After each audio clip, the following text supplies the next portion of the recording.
Namaskar everyone. Welcome to Prakal, Fun with Hindi Learning for Beginners. In the past few videos, we've been learning about Vardmala, how to write them, how to memorize them. Prakal stands for Fun with Hindi. So today, I have brought for you a few fun activities. These will help you as you learn along. You can enjoy yourself, you can have fun and still understand Vardmala. Please encourage my channel by subscribing and clicking on the bell icon to receive notification whenever I post a new video. So let's go ahead and have fun. If you are a parent teaching your children Vardmala, you can make it for them and play along with them. Or if you yourself are learning Vardmala, you can make this and enjoy.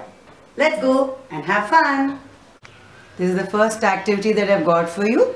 I've got flashcards of all the 52 Varn here. And I took a chart paper, I drew a grid on it and then cut it equally. I've taken a 3x3 flashcard. This is slightly transparent chart paper, so the letters are slightly visible at the back. You can take a thicker one. Now you can give this to the children, shuffle and give this to the children. This can be played by more than 2 players. This is a time-bound game. You can give every player one set and set the time. You can ask them to keep this according to the order of the swar and the vyanjan. You can tell them to keep in clusters first, it becomes easier. So let me teach you how to play the game. See, I've shuffled and got the cards ready. This is sh, I just keep it according to its cluster. This goes here, then this here comes with the ra, re is separate, then the na is here, the ta goes here, the dha goes with the na, the dha goes with ta, tha again goes here. A is a swar, so it goes here. The goes here. The ta goes here. Let me see if I've got some cluster. No, I'm still waiting. But I think yes, this cluster is ready. I've got the ta, the tha,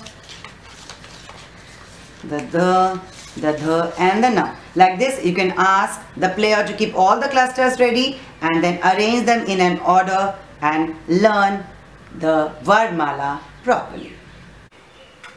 At the end of this activity, all the 52 flashcards will be seen like this. That means all the 52 Varn of the Vardmala in an order. The player who finishes in the least time is the winner. Have fun doing this activity. I've taken the same flashcard for the next activity, and this activity is called Finding the Pair. Now I've taken the first 5 clusters, that is the ka to ma. And I had explained to you that every cluster has 2 pairs of pronunciation. They are pronunciation pairs. So this is a game based on that, and it can be played by 2 players. The game is, or the activity is, to find the pair, and the player who finds the maximum pairs is the winner. So it starts by keeping all the cards upside down, and one is open at the beginning of the game, and the player starts, the first one starts, and he picks up 1. This is not a pair, so he keeps it back. The next player picks up another one, and yes, this is a pair, pa and tha, so he keeps it with himself. He opens another one and then tries to see the pair. This is not a pair, so he keeps it back. And the next player continues. This game goes on like this till all the 10 players, all the 10 pairs, are taken out. And the player with the maximum number of pairs is the winner. At the end of the activity, you will have 10 pairs like this, with the 5 on the side as the last of every cluster, which are the dummies for this game. So the player who gets the maximum number of pairs is the winner. Have fun! The next activity that we are going to do is the all-time favorite jigsaw puzzle.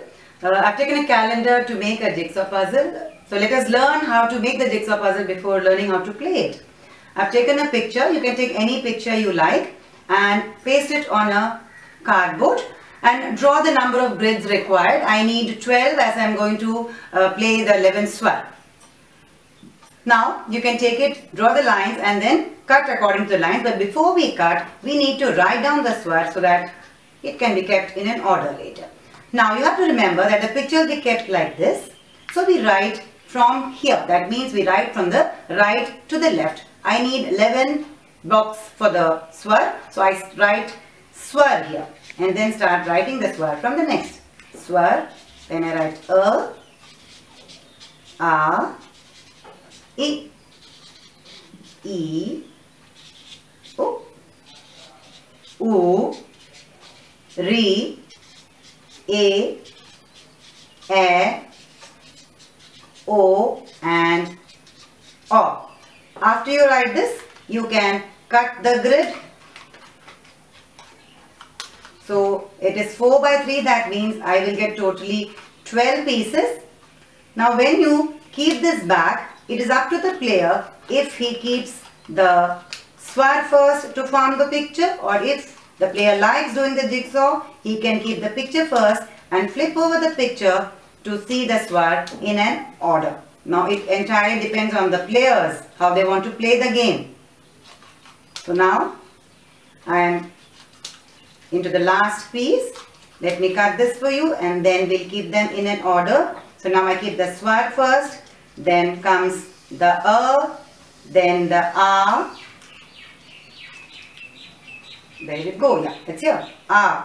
Then is the I, then the E, O, O, Re, A, O and O. Now this is in an order here. Now if I flip it over, I will get the entire picture of the puzzle. See, it's slowly forming. Children will definitely enjoy this game. Not only children, I think even elders enjoy this game. Maybe the number of pieces can be more. That's it. You're coming to the picture formation and here, yes, the final picture is formed. So now, let me show you how to play the game with the puzzle that I've already got here for you. Now that we've learned how to make the puzzle, let us learn how to play it. Here I have taken the first 48 word of the Vardmala. So I have taken 8 by 6. That means 8 pieces here and 6 pieces here. It can be played by as many people as possible. There's no limit to the number of players in this. So the idea is to make the jigsaw puzzle. So because it is in an order, it depends on the player if the player wants to keep the puzzle first and then flip over to see the swar and the vyanjan in an order, or if he wants to see the swar and vyanja first and then flip it over to keep the jigsaw puzzle. It depends on the player. So the fastest player is the winner. This way the children or the players learn the Vardmala in an order. It depends on you how you want to play it. Have fun! And this is how the puzzle looks. When we flip over all the pieces, you can see that the entire Vardmala is in an order. So it becomes easier for the players to learn the Vardmala while having fun making the jigsaw puzzle. So I'm sure you'll end up playing it and enjoying it. Now that we have the jigsaw puzzle in front of us, we can have another interesting activity based on this. There can be 2 players to play this game. The first player can tell the second player the swar or vyanjan of his choice. The second one opens it. If it is right, then he gets a point. If it is wrong, he loses a point. That it is +1 and -1. So let us play the game. Suppose I am player 1. I tell the next player to take out O. So the player can count A, I, U, Re, A, O, O. And he opens it. Yes, it is right. He gets a +1 and he gets to keep this. The game continues. The second one tells me, say maybe he says P. I keep trying to find out where it is and I open this. No, I'm wrong. That means I lose a point, but I need to keep it back. The game continues. I tell the other player to pick up, say Nga. So he goes A, I, U, Re, A, O, K, K, G, Nga. Let us see. Yes, he's right. Nga is right. Gets a +1. He takes it and keeps it back. Now I am told to say pick up G. So I go A, I, U, Re, A, O, K, K, G. Yes, this is right. A +1 and it goes out of the puzzle. Now the game continues till all the pieces are flipped open and all the pieces are out of the jigsaw, and this helps the players to understand the order of the swar and the vyanjan and makes Vardmala learning very interesting. This technique can also be adopted by teachers to teach the students the numbers and the English alphabets. Hope you enjoyed the game. Do play this game and have fun. I'm sure you all enjoyed these fun activities and will definitely try them. If you have anything new to add on, please do write in the comment section below. So till we meet again, keep practicing and have fun.